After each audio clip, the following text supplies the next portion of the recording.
के बाद आगे की कथाएं हम श्रवण करेंगे।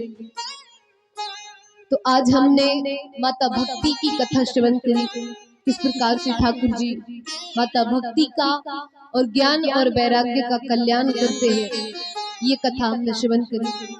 धुंधकारी का उद्धार भगवान ने किस प्रकार से किया, ये भी कथा हमने श्रवण करी, जिसे हम गोकर्णोपाख्यान की कथा के नाम से जानते हैं। भगवान के 24 अवतारों की कथा श्रवण करी, जिनमें से मुख्य अवतार दत्तात्रेय भगवान का। माता अनसुईया चरित्र की कथा श्रवण करी हमने। वेद व्यास जी ने किस प्रकार से श्रीमद् भागवत कथा लिखना आरंभ किया, ये कथा हमने श्रवण करी। महाभारत की कथा हमने श्रवण करी और महाराज परीक्षित का जन्म किस प्रकार से होता है, ये भी कथा श्रवण करी। कलियुग की कथा श्रवण करी, उनको श्राप कैसे लगता है, ये भी कथा श्रवण करी। अब क्योंकि यहाँ पर ऋषि के गले में मरा हुआ सर्प पहनाया था महाराज परीक्षित ने, तो उनके ऋषि कुमार थे जो वो उनको श्राप दे देते हैं कि जिस किसी ने भी मेरे पिता के गले में मरा हुआ सर्प डाला है, आज से ठीक 7वें दिन तक्षक नाग के डसने पर उसकी मृत्यु हो जाए। अब ये श्राप लगता है। ऋषि तपस्या से उठे, बताया जाता है, देखते हैं महाराज परीक्षित को श्राप लगा है, बताते हैं। उनको कथा श्रवण कराने के लिए श्री सुखदेव जी महाराज का आना होता है। अब यहाँ सुखदेव जी महाराज राजा परीक्षित से कहते हैं कि बताइए राजन, आपको मैं सर्वप्रथम कौन सी कथा श्रवण कराऊं। तब यहाँ पर महाराज परीक्षित कहते हैं, भगवान आप मुझे 12 अवतार, जो भगवान का दूसरा अवतार है, 12 अवतार की कथा श्रवण कराएं। बोली ठीक है।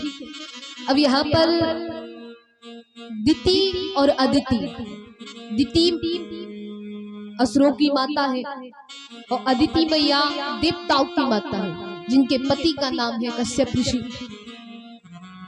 यहाँ पर कश्यप ऋषि पूजा पाठ कर रहे होते हैं, तपस्या में बैठे रहते हैं। माता दिति के मन में भाव आते हैं, पुत्र की इच्छा जागृत होती है, तो कश्यप ऋषि के पास जाती है, कहती है कि आप मेरे पुत्र की कामना को पूरा कीजिए और आप जैसी संतान होगी, बड़ी बलशाली होगी, आपका नाम करेगी। तो संध्या का समय चल रहा होता है। कश्यप ऋषि कहते हैं, देवी अभी ये समय पुत्र इच्छा पूर्ति करने की नहीं है, क्योंकि संध्या के समय माना जाता है कि महादेव जी और माता पार्वती भ्रमण के लिए निकलते हैं। शाम को हम संध्या करते हैं जिस समय, इसलिए करते क्योंकि महादेव जी और माता पार्वती जब भ्रमण के लिए निकलती है, संध्या के समय में, संध्या वंदन में हम जो भी मांगते हैं भगवान से, भगवान को जरूर प्राप्त करवाते हैं। तो यहाँ पे बोलते हैं कि दूसरा की गोधूली बेला का समय क्योंकि चल रहा है, गोधूली बेला 5वें दिन विस्तार में आएगी, जब ठाकुर जी गाय चराकर दौड़ रहे हैं, गाय आगे आगे दौड़ रही है, उन गायों के दौड़ने से जो रज उड़ रही है वो ठाकुर जी के बालों पे पड़ती जाती है और पीछे से सूर्य चमकता है संध्या के समय का, तो वो जो रज है वो चमकने लगती है, उसे गोधूली बेला का समय कहते हैं। वो कहती है ये समय तो ठीक नहीं है, फिर भी माता बार बार कहती है कि मुझे तो संतान प्राप्ति करवाइए, उनकी इच्छा की पूर्ति करते हैं। फिर वापस स्नान ध्यान करके भगवान के ध्यान में बैठ जाते हैं।